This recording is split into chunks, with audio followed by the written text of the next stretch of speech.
Hello, hello, hello, everyone, and welcome to episode 10 of Practicality and Magic. I am so excited today because this episode is about the practicality, the magic, and the simplicity of taking responsibility for your own life. And I am so excited for my guest today. It's an woman who is a mentor, an inspiration, a friend. She's so much to so many of us, and I'm so excited to have her here. Michelle Pippin, owner and founder of Women Who Wow. And I have to say, Michelle, I am so excited because you're my first, I don't know what to call, but like, not, you're my first non psychic, non intuitive person that I've had on the show. So welcome. Thank you so much. It's such an honor to be here. It's really, really exciting to be here. And it reminds me, I was at a event speaking a couple weekends ago, maybe 3 weekends ago, and it's like kind of like a faith-based event. And they brought me in to talk about making money, right? And so I'm always the practical hat, right? At any place. So I'm excited to be here. I'm obviously a fan of you and of your products, and I watch your show. So it's a real honor to be here with you live. Thank you, Michelle. I appreciate that. And yes, like this is what I love is that you are the epitome of practical, right? And what we want to do is we want to bring the practical so that we can be magical, right? Yes. That's how we tap into that, the practicality. And the thing that you always, always, always bring, it is in every training I have ever attended with you, in everything you write, is the simplicity. Yes. Okay. And so, welcome, Carrie. Hi, thank you for being here. And if you guys are joining us, let us know. Tell us in the comments where you're from and where you're joining us, and what questions you have from Michelle about life, about health, relationships. Simple. She is like the queen of simplicity and practicality. So bring them. Bring your questions. So Michelle, um, I would love to know, like, because our lives have been parallel. Obviously, we're like 10 years apart, but I homeschooled my kids, you've homeschooled. You're a female entrepreneur, I'm a female entrepreneur. So I would love to know when this all began for you with the simplicity and the responsibility. Yes. So I think our lives parallel even more than that, right? And so as women, sometimes I feel like our ages are really kind of the ages of our kids. And you and I have kids around the same age. So we're like Yes, right here. yes. And our first passion is really our husbands, which is Yep. also something fun. And so where it all began for me is like, I just grew up in the country with very, very practical parents and, just a hard work ethic and no excuses. And, everything was in my house, honest to God, like there was never any discussion or awareness or attention paid to what things looked like, right? Like it was either is that or is not that. Mhm. And so everything was very black and white in my growing up. And so I think that's really where the simplicity thing began for me, right? Like it either is or it isn't. There's no in between. And I also, like, my parents were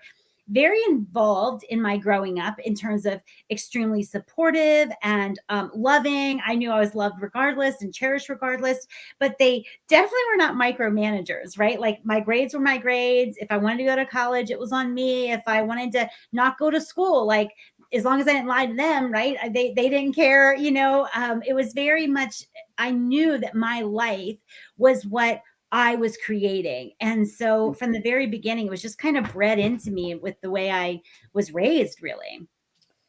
And I love that because the opposite, it's the opposite of me. I was micromanaged. It wasn't black and white. Weren't a lot of like, I was instilled with a very good work ethic, loyalty to, employer, things like that. But there wasn't a lot of, it wasn't all black and white. There was a lot of gray and there was a lot of room for um, making assumptions and learning some habits that have not served me well. And this is why, like everybody who's watching live in the replay, we are not going to be talking like about intuition in the way that I have on other shows previously, but it's all connected. So this is an intuitive talk like no other, with absolute practicality and simplicity brought in, which is really how we're going to change our life, right? And create the life that we want, which is what it's all about. So, and that's what I love, because as an empath, a highly sensitive person who is attuned to everybody else in the room. You don't even have to be in the room for me to be in tune, right? Um, to taking everything on.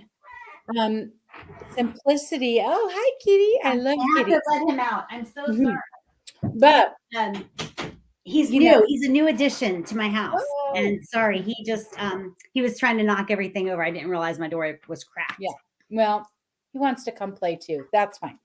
So, but the thing is, as an empath and as a sensitive person, and I believe we all are to a certain degree or another, some more than others, but we crave simplicity. Yes. We crave those boundaries. And when we don't have them, we feel out of control, Yes. which you have. That is one of the greatest gifts I've received from you, Michelle, is um, talking about the simplicity and the boundaries. Lisa Briggs, also with Intuitive Body, she's a master at this as well. So it all began, you had that great foundation from your family, right? Yep. And then, I'd like for you to talk to us a little bit about as you became an entrepreneur. I mean, because I know it wasn't necessarily like you go, oh, I'm going to do this big, great thing. It was kind of from the need, right? Absolutely. So my oldest is 23 years old. She now works full time with me in the business, but I'm married then and now to a public school teacher. And I was a social worker with the city. I worked in child protective services. And I just wanted to, and no, like, zero judgment on what anybody else does with their kids. But for me, I just wanted to be there. I wanted to be there 24/7, right? I didn't want to miss a thing. That was the mother I set out to be. And ironically, like, I couldn't have been a standard stay-at-home mom, right? I would have been, I think, bored stiff. But luckily for me, I couldn't afford to be anyway. So back then, 23 years ago, like, you didn't know anyone who worked from home. Like, you might have heard rumors about somebody like licking envelopes and paying for a vacation or whatever, but you Yeah. didn't actually know anyone. And so but I just determined that I would somehow like make money from home. And again, like that practicality, like growing up, like I didn't have a lot of money. I just always knew that if I worked, I could make money. That was like a fundamental thing. If you need money and you're willing to work, you won't need money anymore, right? That was kind of the way I grew up. And so I was just decided, I quit my job, put in my notice. I never went back after maternity leave.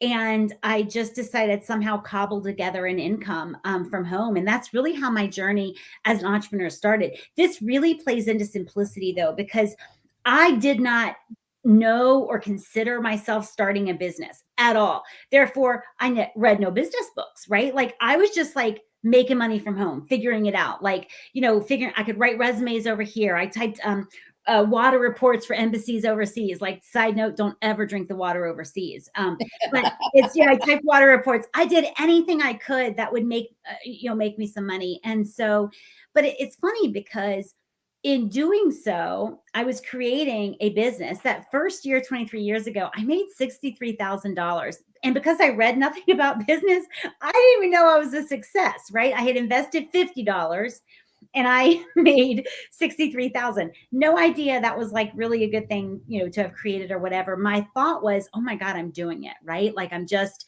saying I can do X for you, and here's what I'll charge. And somehow my bills started getting paid. And so, but it was funny because eventually, I did catch on that I was in business, right? And I figured out, like, okay, well, then at that point, like, there were a few business books that I had looked at, and I'm reading these business books, and they're extremely complicated, discouraging. They talk about like not making money for 5 years, like not pulling a paycheck. Like, every dollar I made had to pay my bills, right? There wasn't like a lot of me like putting money back into the, business or anything like that. And so I learned that like most everything that the masses are taught about the most important things, money, business, health, relationships, it's mostly wrong information, right? It's Mhm. mostly wrong information. In fact, today, later on, I'm going to do an interview about whether an MBA is helpful for a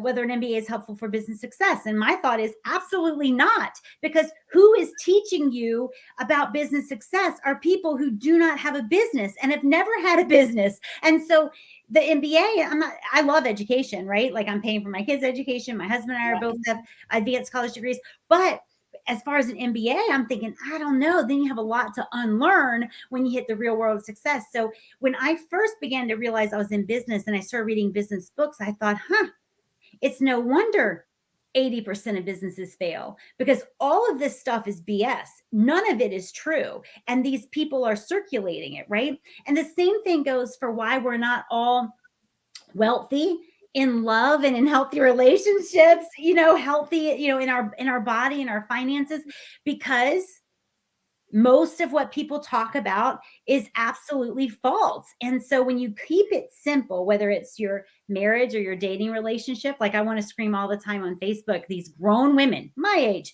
saying things like it's it's complicated, as I'm like, honey, leave, right? It ain't that complicated. It's pretty Yeah, simple, right? yeah. And so it just kind of the simple thing, and I often feel like people look at me as such a simpleton, but the best things in life, the things that we want, the things that we crave, the things that light our souls on fire, they are simple. Yes. And I love that, Michelle, because you may not have called yourself intuitive all along the path or whatever, but everything that you did just came from within you, a knowing, right? Absolutely. You Yes, some created it. core knowings, and then it Yes, expanded, right? Like, core knowings. And that's the key. That's where, like, we have a lot of similarities, but your childhood and my childhood are different because I didn't have those core beliefs of, worthiness and love and all that. Not that I didn't come from a loving family. It's not that, but it is just different. yes. And so, but the simplicity is always the way. And whenever I like think, oh, I've got to go take this course or read this book or whatever, it's like, please. I get like halfway through and I'm like, what am I doing? Like, this is just taking me down this other path of complicated. And whenever this is a message for every single person ever, everywhere, whenever it's complicated, we need to pull back, take a breath, redirect, reposition, recalibrate our compass to our true north, whatever that is. God, universe, your higher self, whatever you want to call it, you've got to recalibrate and get to simplicity because that's the only thing that works ever.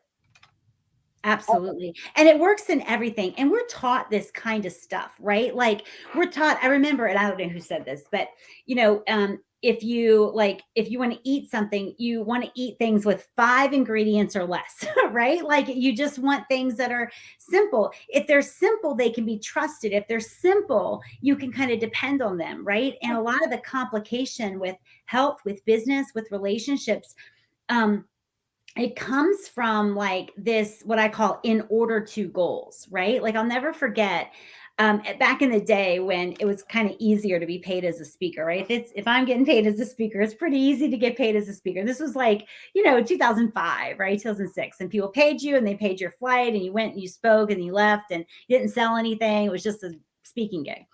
And I remember sitting with a bunch of other speakers and they were talking about how they were fighting to like get a book published. Well, I had never published a book because again, simplicity, I can sell that same information in a 3-day retreat for $3,000, or I could put it into a book and sell it for 15. I know my choice, right? And so it was like, I was listening to them there, they said, well, in order to get paid to speak, you've got to have a book. And I remember thinking, I didn't know that. And I just got paid to be on that stage, right?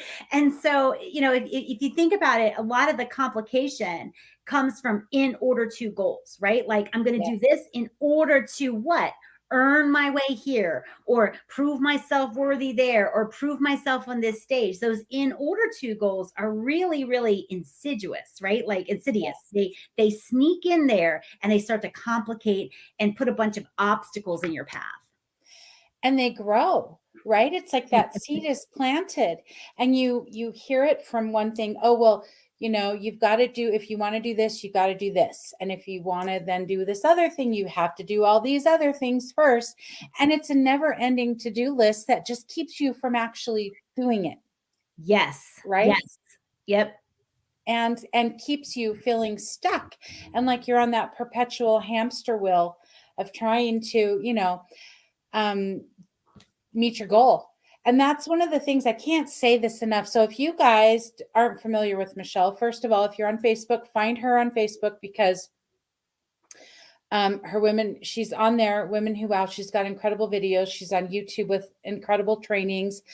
Her company, Women Who Wow, is phenomenal. If you're not a member, you really should be, because that is the best money you will ever spend, because it's all practical, simple tips. And it's not like, oh, think this and it'll occur. It's practical, step by step things to do to monetize what you're offering, to and a lot of what I come to Michelle for is the self-empowerment. Yes. Okay?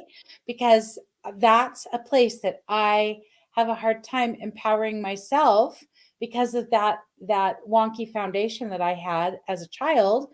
And so I get a lot of that empowerment. So Michelle, before we move to that, I'm going to ask you a question about that, but I want to show Carrie said thank you on the business books. She finds them discouraging too. Amen. And the thing is, we have to be able to be honest about what resonates with us and what doesn't. If it's not in alignment with us, just because the masses tell you it should be, don't force it.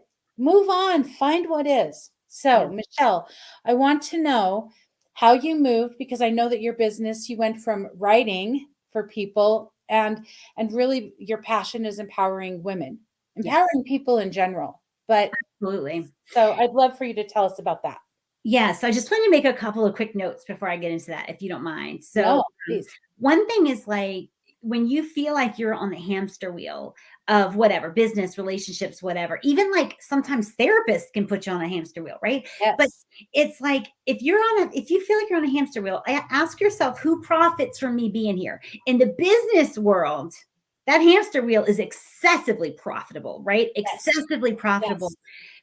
For a lot of people. And it's like, I know I'm a business coach technically, but the fact remains that prior to the Industrial Revolution, all of us were self-employed and we were successful because otherwise our families would have starved, right?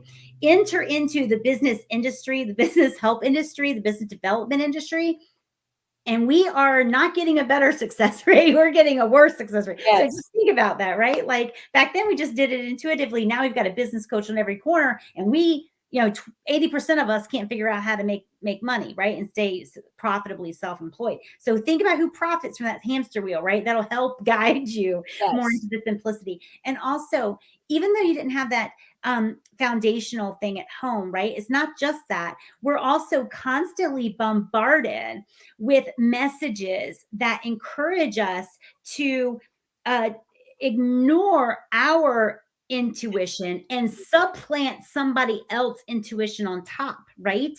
That's where we're encouraged. It's not just where you came from. That is a constant thing we've got to guard against. We've got to build our own muscle of like, I'm going to bet on me, actually. And we've also got to be aware of these messages that are constantly coming towards us. So for me, I was a copywriter essentially, right? And I love to write, but I really kind of like to write my own stuff, right? If you can write well, and particularly if you can write in a way that makes people buy, you'll never hurt for money. And I liked the money.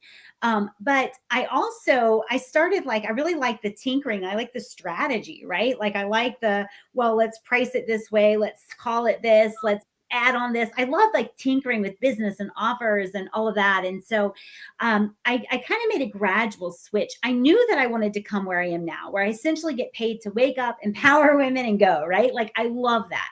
And so I made my switch from a sheer copywriter to finally saying like, hey, I won't write your copy unless I'm also doing your strategy. I'm not going to put my copy on crappy strategies, what I'd say, right? And Mm-hmm. so then I started getting paid for the strategy. And then I kind of made the copy a bonus. Then I dropped the copy and was more a strategic business coach.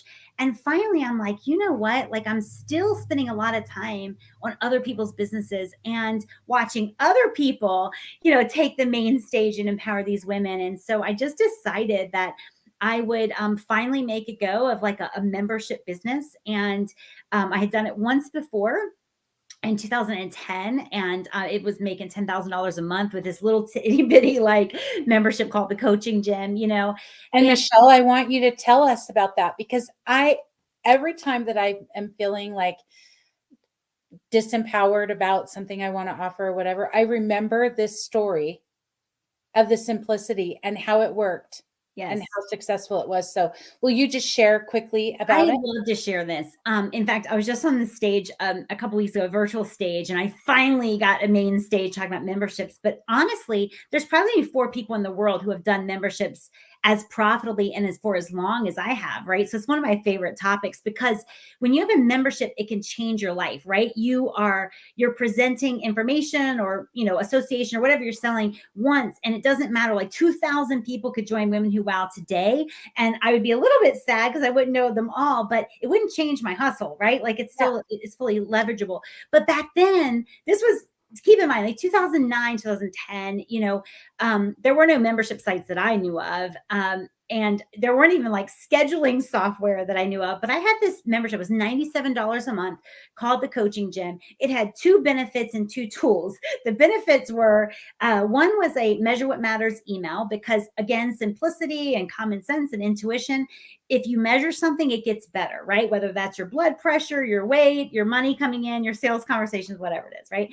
And so I had that was essentially e-coaching. So the tool I used was email. I had to set up a separate little Gmail account, and they emailed in on Sunday and they got a response on Monday. So one-on-one e-coaching. The other benefit to the Coaching Gym was phone coaching hours, but there was no scheduling software that I was aware of. And so I had this Magic Jack phone. I don't know if anybody remembers that. Like, you plugged it in, and if it wasn't plugged in, it didn't work. If it was plugged in, you had this like number, people dialed it. And my actual words were, if I don't answer, I'm on with somebody else, keep calling back. That's what it was, right? That was the membership. But it was quickly making over $10,000 a month. And I got mixed up, right? I started getting on big stages, and I started traveling, and I got into my head that was like the problem. The membership was like what was draining me. It was really the other thing. But I kind of got seduced by the bright lights for a little while. But it was just such a perfect, simple business. And so I fortunately came back to it. I made it a little bit more sophisticated. You can now make appointments with me, but yeah, it frees me up, not just to live a life like, to I'm not Netflixing, like all day, but I get to impact more people. I get to pour my heart into like free content for people who maybe are never going to join Women Who Wow. It allows me to increase all 3 of my like things that I want, impact, influence, and income, right? So it allows me to do that. And yeah, and it was all by, keeping it simple, following the intuition, and also a lot of, if you're in business watching, a lot of like the marketing, like courses you buy, it will quickly have you like in the Stepfordpreneur March. It'll quickly have you doing things like everybody else. And it's like, isn't the point to stand out, right? Like, Yes.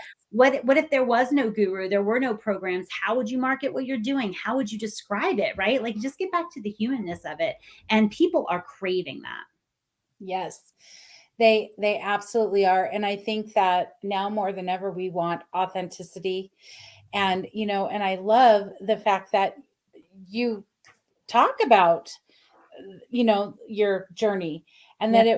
that you got seduced by the bright lights, and then had to come back to the simple, right? Because that's the complicated always feels like we have this belief in this. We are told that if it's not complicated, it's not worth it. That's right.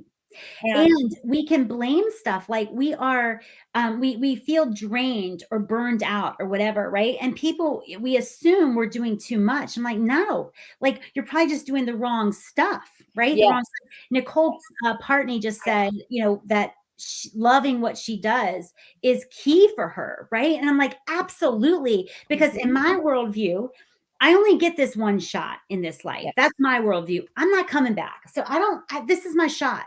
I want to strain my potential. I want to squeeze all the juice out of what this life can not do for me, but what I can do in this life. And so, to me, it's not about doing less. It's about, doing more of what lights you up.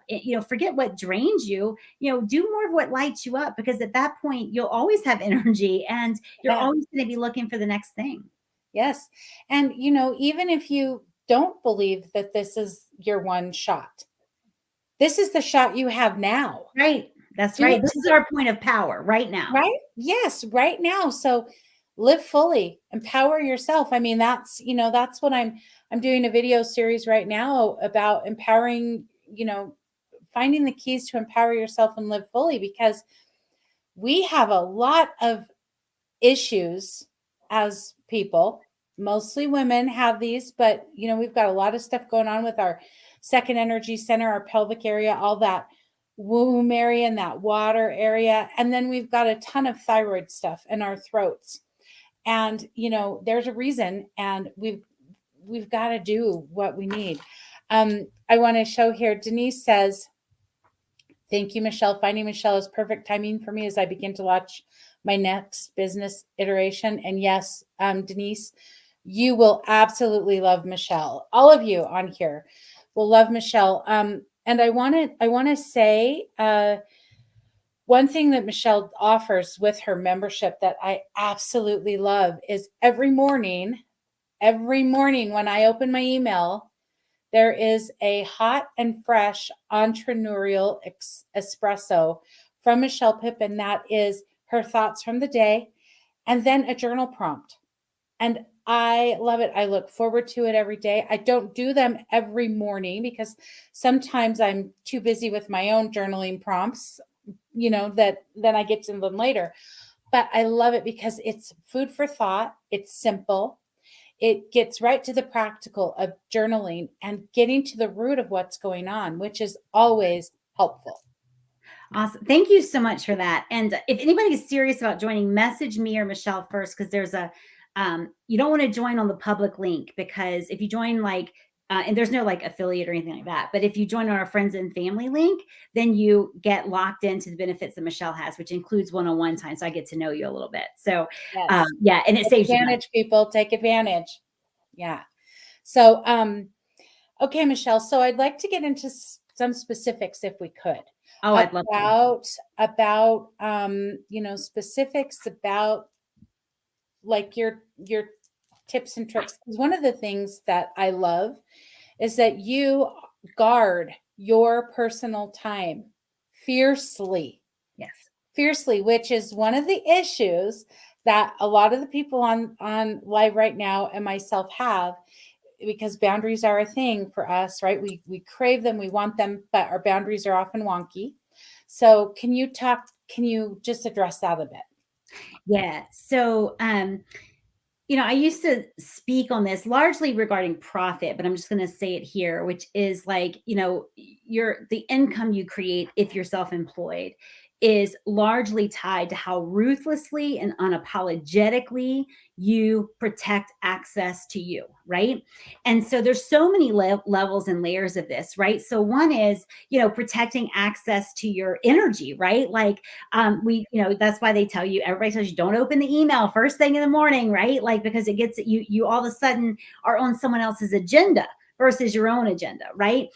People will tell you, sometimes they have a morning routine. Like for me, I cannot stomach for my husband to do dishes in the morning, right? Clanging dishes mess me up in the morning. So there are no dishes being done in the Pippin household, in the morning. But there's also more practical aspects, not just like mucking up my energy, but when we are without boundaries to access to us, meaning our clients, our kids, our family, extended family can kind of access us anytime, which really comes up as an entrepreneur. Because if you were a teacher or a surgeon or a lawyer or, whatever, you don't have your phone on you all day. You work for yourself. People expect to have regular access to you on their agenda and on their terms.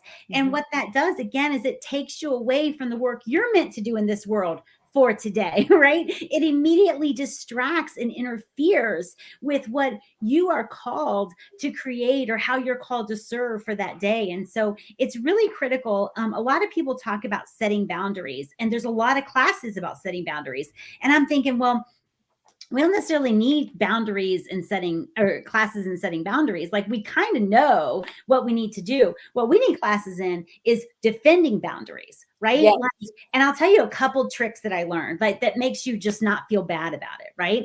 So one I learned from my kids, and it's kind of a little bit murky in the integrity area, but if you're driving past like a park and your kids want to go to the park and you're like, oh, we're not allowed to go there, right? They're not open today. The kid's like, oh, okay, right? That's a lot easier to say than like, hey, mom's busy. Like, no, please, please. If you're just like, this is the way it is, then people push back less. So an example of this would be, I never take incoming calls, or my phone is on do not disturb at all times, right? Except for, like, for me, my favorites, like, which is my husband, my kids, etc.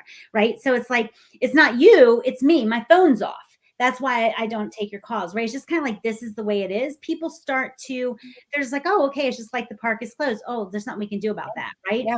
So that's one way to do it. The other, just act like this is personal policy, or this is the way we work, or, I only take phone calls on Mondays, whatever it is. Just say it as if it's just a rule somebody else made up. And It just is. absolutely. The other thing is, I learned from watching Oprah way, way, way back in the day. And she had these people on, this couple that had won the lottery. Now, I've never won the lottery, right? But when I started working for myself, all of a sudden people thought I had a lottery of time, right? And so Yes. this couple said that they had to, like, put limits. So I would call, let's say, my cousin, this person's cousin won the lottery, and they call and say, hey, I need money to pay my mortgage. I'm late on my mortgage. And they want that money then. And she said, I need to build in a pause. And so I said, my husband and I talk about every expenditure on Tuesdays. That builds in a pause. So I learned that. I'm like, you know what? I learned to just create a powerful pause when people are asking me to do things that they expected me to do right then or very quickly. Even if it was an 8-minute task, I didn't care. I made it a habit to say, oh, let me check my calendar and I'll get back to you. That created a boundary that created me from going down that slippery slope of, oh, I'll get it done. Right. And so Yes. those are 2 tips that I learned. Like, say it as a rule. It just is what it is. And then, well, let me check my calendar and I'll get back to you. And that lets them know that you do Yes. have a calendar, that you have your agenda. You're not just waiting on their phone call to guide your day. Yeah. And that you respect your time, your life, your all of it, right? Your energy is Yep. that's important. And what I love about that tip with the park, Yeah. with the kids and that is that I believe that our words carry energy. They carry Yes. immense energy. And the people that we are speaking with, they respond to the energy of the words way more than they respond to the actual words we say. Yes. So, like that, oh, the park's not open, we can't go. That's like end of discussion, right? Yep. There's no room for negotiating, but mom's busy, I've got a lot to do. That can feel almost like a permissive, like asking, you know what I mean? Where they Yes. push. That's like an invitation to push. But when it's just clear, nope, this is the way it is, it it helps the people that you're in your life, and it also helps you because that tip, before I started really like scheduling my week as an entrepreneur, as a business owner, an entrepreneur, an empowered entrepreneur, I have to say. Before I was empowered, it was just kind of willy-nilly. And then I was just doing things as I had time. That's right. So there was always a bunch of stuff that got pushed. Now I have specific times during the week that I do specific things. It's on my schedule. So I know on Mondays, It's my practicality and magic show. It's my day to be in my alchemy space and create. It's the day, you know what I mean? There's specific things. Tuesday's a whole different day, right? But every day has a purpose. And so it's really easy for me when somebody needs something, or when it, like business or personal, it's easy for me to just go, oh, well, this is what I'm doing on that day. So, you know, Yes. Yeah, it's like it's the difference between being reactive and proactive, right? So if you're Mhm. not proactive with your boundaries, you don't have your own stuff, whether it's journaling, meditating, creating, whatever in your agenda, then it's easier to say yes to all the wrong things, right? And so sometimes as entrepreneurs, we're not just reactive to other people, right? Like what they need us to do, or people calling and they have no agenda, but they're driving. So they want you to be on the phone with them while they waste the time driving. A lot of people do not enjoy their own company. So they want to call you when they're alone in the car. And so, it's not just reactive to them, but a lot of times we're reactive to our own moods, our own Yeah. emotions, right? And it's like when we had jobs, when we worked for someone else, like I went to work when I was sad. I went to work when I was upset with my husband. I went to work certainly in the days when I didn't feel inspired to go to work, right? All of a sudden we work for ourselves and we forget being proactive creators of our reality, Yes. and we start being reactive even to our own moods. And so I love having those appointments with yourself where you are faced with the choice, the responsibility, right? Am I going to be responsible to the work that I said I was going to do? Am I going to be responsible to the commitment I made to myself, or am I going to blow it off because I don't feel like it? I'm not inspired today. Yeah. Amen. Amen. And, you know, this ties right into, what the topic for today is about responsibility for creating your life in all the ways. Really, that's what empowerment is, right? It's not putting your life or any aspect of your life in the hands of anybody else. You know, Thinking about us, our conversation today, as Michelle said, one of the things that we have in common is our commitment to our husbands and our marriage. And I mean, like, that is such a priority for both of us. And we give a lot of time and attention to it, and it's very important. But I realized years and years ago, my husband plays basketball 2, 3 times a week, whatever he can. And it's a non-negotiable. Like, nothing comes between him and basketball. I would try to get him to rearrange and switch and give it up, for never. He just wouldn't. It was a non-negotiable, and I was pissed about it. I was angry and frustrated and defensive about it for a long time, because I felt like basketball was more important than me. Yeah. And that was unfair. It was unfair to him. It was unfair to the marriage. I was putting way too much pressure in the relationship that didn't belong. It was really about me, because Yes. I didn't have anything like that. I didn't have a non negotiable. My day was just, I was floating with the wind, like one of those wind socks, here and there, and where the kids took me, and then my family, my extended family, and whoever, friends, wherever. And so once I realized, "Oh, I'm pissed because I don't have that. Yeah. He's strong enough to do that, and or whatever." Then when I started doing it, that went away. You know what I mean? Like, that anger, that frustration just dissipated. So I'm just sharing that because that's the complicated that I was putting on the relationship that makes it heavy and hard and yucky. The minute that I brought it back, and It's so also really, it's like, we can choose power or pity, but we can't choose both, right? And so, as soon as I'm like settling for pity, even if it's my own self pity, which, I'm no stranger to that, right? Like, even yeah, if it's just my own self pity, if I'm drowning in pity, I am absent my power, yeah, right? And so, whether that is get to be, respected by other people, or, felt sorry for by other people, you get pity or power, but you don't get both. You can choose either. either are equally accessible, but you can't choose both, right? And so in any, like in the relationship, and I've been through those things, as well with my husband, and also in reverse, right? Because I'm so passionate about my work. I don't have any hobbies. I actually will shut that down in interview questions. Like, just don't ask me about my hobbies. Like, I hike, and not even like any cool hikes either. So, but I love Oh, that too. Michelle, I don't know about that because you get to go forest bathing all the time, and I that's like an do. incredible I hike. do, and I love it. I love it, but it's not like a cool, like, I'm not like getting a pilot's license or something to really talk about. Yeah. And so it's kind of like glorified walks through the woods, but I love it. And but in any area in our marriage, business, health, it's like if you find yourself feeling sorry for yourself, if you find yourself pitying yourself, and or trying to get someone else's pity for them to understand like how pitiful you really are, you are forgoing your power to change that situation, right? Like, you're forgoing your power. And for me, it's like responsibility. If I am the problem, right? If I'm the problem, and I look at myself as always the problem, right? I'm always the problem in any situation in my life.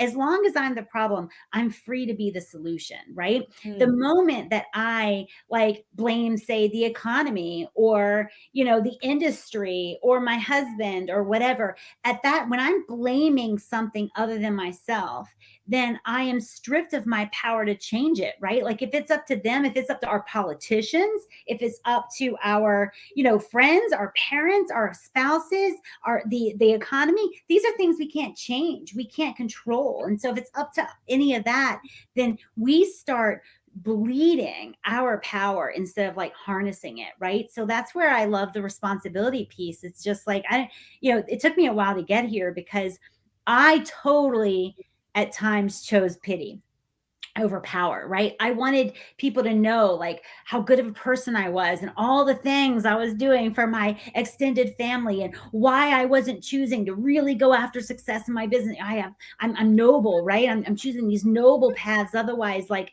I can't have them both. And I had all of this, like, I don't know, martyr kind of stuff going on, right? So I'm not talking to you guys and not to myself. At a certain point, I'm like, people like martyrs. They're convenient friends to have. They're convenient family to have, right? And I realized, I'm like, oh my gosh, like, if I don't put a plug in this, if I don't fully own my own power, then this is going to be the rest of my life. And when I started like putting up those boundaries, when I started that sort of thing, it was easier than I thought, right? I had to just get determined, and it was easier than I thought. But things started changing. I started being able to change the very situations in my life I had been tolerating for so long. Yeah. And I mean, amen to that again. It's like, that what you said, you can choose power or pity, but not both. Like, wow. That is so true. And, it's like we have to make the decision when we wake up every morning of how we're going to spend our day, right? And some days, I mean, some days are heavier. Yep. Some days are just your energy is lower, or, things just feel a little bit more wonky. That doesn't mean that you give yourself a big pity party and, oh, woe is me. You just know you meet yourself where you're at. And so That's you do what you have the capacity for that day, right? Absolutely. And this is not about like denying reality, or even denying our feelings about reality. Like Stacy said, she was sick for many years, had to break the Yeah. victim mode. Absolutely. And I dare say, if anybody in your life, coach, therapist, pastor, anybody you follow, if they are interested in making you feel more victimized, more of a victim, they are not interested in your victory, right? So like, I would steer clear of that. But this is not about denying your feelings. It's about not being led around by the nose by your feelings. Yes. We are not our feelings. So I could feel broke, but I'm not broken, right? I can feel sad. I can feel depressed, even grief, which I've been through. And true grief, I've only been through twice in my life. And, there's no, I was, the first time I felt grief, I was so shocked because I couldn't outsmart it. I couldn't outrun it. Like there was nothing I could do. It just was, right? But even in that, what I would say, like, what's the power move to make here, right? And part of it was like, okay, in the beginning, I'm going to have 1 hour today, 1 hour that I'm going to block the grief off. Right now, this was after a couple weeks, but still, right? I had to get to it, and then eventually it flip flopped, and it was like 1 hour of grief, and the rest I was gonna partition it off. I was gonna make room for it, but I wasn't gonna let it take over. And so, that we have choices to make in every situation. Yes. And Lily says that's a powerful statement, power over pity. And I want to just comment about what you're saying about that we're not the feelings. And as intuitives and people that we know that our intuition and our feelings are intricately connected. So we can become very much in the belief that we are the feelings, right? Yes. Instead of just knowing that the feelings are present, giving them space, all that's a whole other topic for another show. But the thing that I think is so important is what you just said, honoring it, giving it space, not allowing it to overcome you. Grief is something that I have been like, it has just been a feels like a constant in my life for the last like 4 years because of personal losses of friends and family and pets and just lots of things. And many times it's felt like it's absolutely consumed me. Yep. And like been this cloud that I just cannot find my way around or out of. But this last bout of stuff that I've been going through personally started back in the summer. Um, I could feel it amping up. I could feel the feelings rumbling and beginning to grow. And so I was very empowered because I was proactive. And I reached out to Michelle Pippin and I said, Michelle, I need some journal prompts about this. Yep. Because I was feeling them. It was so personal. I was so in it that I couldn't even see my way to know like which journal prompts will help me out of it. Right. Yeah. And I just want to interject. So, her, like, I'm not the magic. The journal prompts were not the magic. It was her saying, I'm gonna, put up Yes. an obstacle to this, right? Like before it overtakes me, I'm gonna put up a barrier. And Yeah. so it's like that was the magic because she could have called, Joe Blow. It doesn't, Yes. but Yes. in that moment, she said, you know what? Not today, right? Not today. I'm putting a barrier up and I'm Yes. going to figure that out. She happened to call me. I happened to give her journal prompts, but it really was the power. It was that empowered moment of, I'm going to take action against this, right? Absolutely. And that's the responsibility that Yeah. we all have as individuals to know what tools we have access to that are going to help us where we're at in the moment. Right. Right. So when I'm thinking I need journal prompts, you're the queen of journal prompts. I'm gonna message you. If I need something else, if I need like energetic healing, I'm gonna call somebody else. If I need, you know, I'm trying to think of everything I wouldn't call you for, Michelle, but there's a lot that I would. But it's about the responsibility of knowing where you're at That's right. and the tool that will support you in that space, right? Right. And that's for our life in general. That's for our emotional, mental health. That's for our spiritual health. That's for our relationship health. That's for our physical health. Yep. We have to know it's up to us not to just be led around by the nose, like Michelle said. Maybe this, maybe that. We have to know. And interestingly, I hope this is okay, Michelle. We're not going to go into specifics, but you and I have both been dealing with some physical issues this Yes. year. Yep. And what I love is how proactive you have been with yours and just knowing like what resonates, what doesn't, and finding your way. I've done that in my own clunky way this year, and it's getting much more honestly, because I've moved from the pity to the power. Yes. For a long time, I was in the space of what the hell is going on and why, and wanting to, you know, beating myself up because intuitively I knew what I needed to do and I didn't do it. I gave in Yes. because it seemed like the easy thing to do. Let me Yes. just say, never a good Yeah. thing. I've been dealing with the thyroid issue, which is the doctors think is is the big C word, right? And so for me, it's funny because I had a big shift around this. So intuitively, I feel amazing. Intuitively, I know my thyroid is functioning not just okay, but pretty phenomenally for a woman a much younger age than myself, right? I'm 44 years old. So like it's intuitively I knew that I'm okay, right? That it's that I have some time to kind of navigate this. And essentially for me, it's shrinking these nodules, right? I shrink the nodules for vanity's sake, but also like because the doctors will be pleased when the nodules are shrunk, right? Yes. But it's funny because so intuitively I knew what to do. I used my rebounder, right? I detoxed. I intuitively I knew what to do. But then intuitively, it just changed literally like last week because I realized that my identity has been like my everyday has been like some sort of thought about these thyroid nodules, right? Yes. Like shrinking them. And what is funny because I sat there and I was like, oh my gosh, like I'm just going to let it go. I'm done with the nodules now. Like, I don't need them anymore. I've made amazing health choices in my life. My medical history is simple and uncomplicated, right? And so I'm like, you know what? I'm just going to let the nodules go. And I realized that the next step, the final step in my healing, is meditation. And I'm horrible at meditation, but I'm going to get better at it, right? So I sat there and I'm like, okay. And so I started, I bought a couple like meditations. Obviously, I'm part of your group. And so the Grown Up Timeout Plus. So I have your meditations and I put them all together so that I could just start meditating. And I just know intuitively, how do I know? I have no idea. But I just know that at this point, I'm not going to fight against those nodules anymore. I'm not.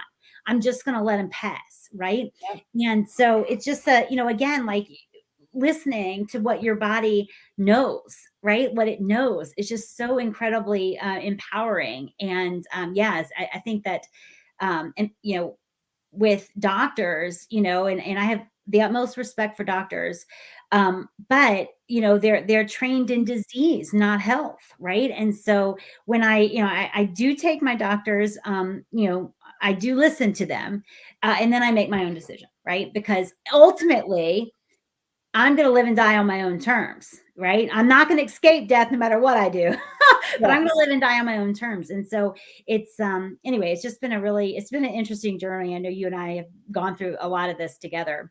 Yes. And I love it because how in sync we are. I didn't know that was part of your journey, It but I just had a happened. similar thing about a week and a half ago where I'm just like, you know what? I'm done with this story. Yes. I'm done with this story of this needs to be healed. I've got to figure this out. I've got to move this. And it's like, nope, done. Yep. And so it's just about what I have done is I've just tuned in even more Yep. every day to what do I need today? What do I need for me today? Not to heal this broken thing, That's right. because That's right. that perpetuating that story keeps it broken in some way, shape, or form. So I love that we're in sync that So way, cool. and it's a beautiful culmination to this journey we've been on. Yeah, So it's such an affirmation to me too, because it just like, and I'm not going to stop doing my other stuff. You know what I'm no, saying? But it's just like those are kind of part of my habits now anyway. And I'm just like, I'm ready to just let it go away and to not be like the girl fighting against thyroid nodule, like I'm yes, just kind of done. I'm bored with the story.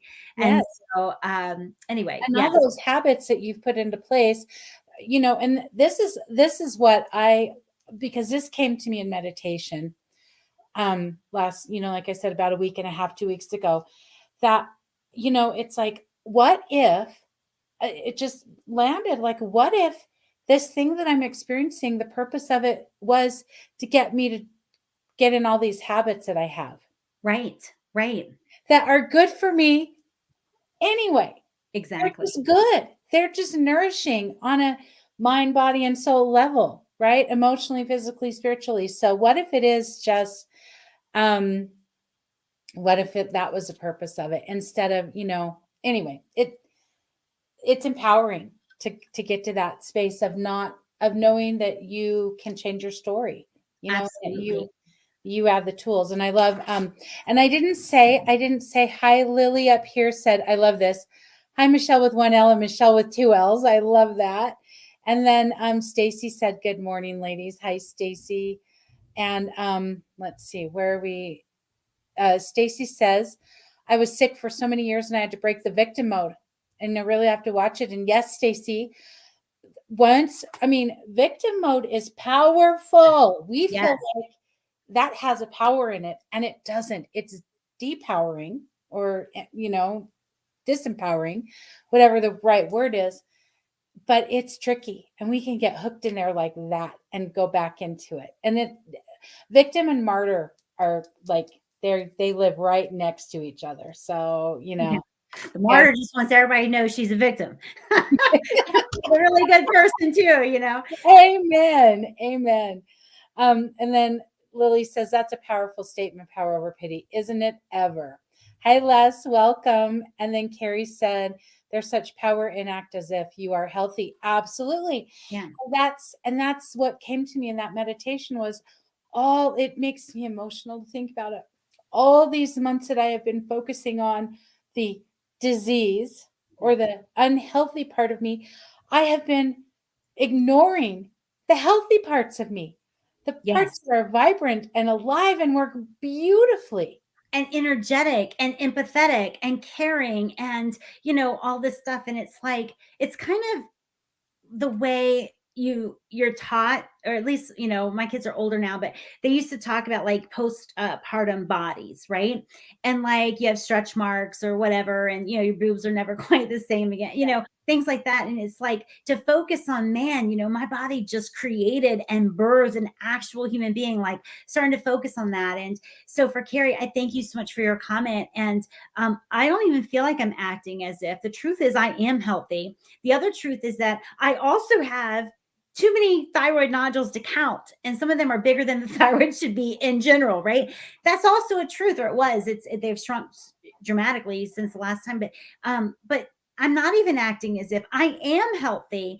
And we can have victims, stories. I've had victim stories about money, about fame, about like not having enough time. I've had all sorts of victim stories, and that I always turn into a martyr story because I mean, who wouldn't, right? And so, but it's like, there's so much power in just embracing what actually is now, right? And like building on that. And so, the hard truth for me is I am healthy and I have thyroid nodules and I'm willing to let them go, right? I'm just willing to let them go. And that's kind of the way it's going to be. And so I just thank you for your statement, because I feel like that you are healthy. Absolutely. And it's like, I think that for all of us, I get a little irritated by the books that become popular for women. Like there's one, I haven't read it. I just saw people posting it, called Lovable. You're lovable, worthy, capable, able, all this stuff. And it hurts my heart because of course we're these things, right? Like, of course we're these things. And I hate that we have to be, reminded all the time, right? We wake up worthy, we wake up able, we wake up capable, we wake up empowered. I don't empower women. They were born that way, right? I just remind them. And so for all of us, it's like, what do we get to remember today about our birthright, right? About Yes. what we're here for. I've been talking all fall season in my Grown Up Timeout Plus about the fact that we've got to release all the junk, all the clutter. We've got to release it so that we can remember our birthright, so that we can remember our purpose of being here. I believe we have two purposes. I believe our first purpose is to be deeply connected to God, higher power, whatever you want to call that, and to build our light. The second purpose is to do the the act that we came here how we came to serve. That's our second purpose. And, we've got to release all that shit so that we can remember. So, Absolutely. Michelle, I cannot thank you enough. This has been such, really a dream for me. I knew that I wanted to do this for years. I never knew how it was going to happen or what it would look like, but here we are. Yeah. I can't thank you enough. I can't thank everybody enough for who joined us. I want to just make sure that I show Lily's comment real quick. Mine was, I don't know enough. I stayed in the educate myself loop. Oh my God, Lily. Yes. It's interesting because, well, that's a whole other show too. We buy into this stuff and then it's that hamster wheel. We're never going to be ready, right? How much is enough learning? But and again, that's profitable for a lot of people, not us, other people. You got to follow the money, right? Yeah.